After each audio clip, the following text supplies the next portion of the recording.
Yung nakikita nyo sa screen ay isang kuto. Hi guys, Doc Ara here.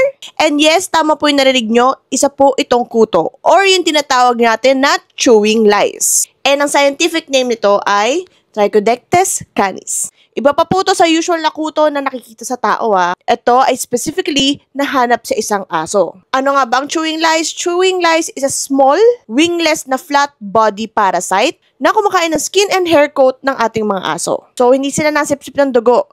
Yun yung ginangata nila, yung mga balat, buhok. Ano nga ba yung signs na baka may kuto na yung aso nyo or chewing lice? Makati yung balat, dry, rough, or kaya matid yung buhok. May hair loss. May nakikita ko yung parang manilit na kuto-kuto sa katawan. Or kaya parang may mga itlog-itlog or nits sa buhok. Tapos minsan nagkakaroon ng secondary skin infection. Paano to nakukuha ng mga aso natin?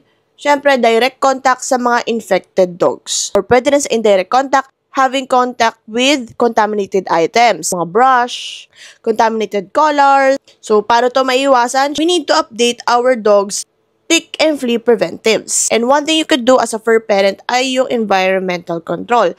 Wherein i-wash mo yung mga beddings nila, kama nila, yung mga clothes, collars, lahat ng yun, isa-sanitize nyo. Tapos i-vacuum nyo yung mga carpet, furniture nyo sa bahay, ma-eliminate na ang kuto sa environment o sa lugar. If multi-pet household or marami kayong dog sa bahay, better to treat all dogs kasi kung merong isang positive, most likely magkakahawa na yan.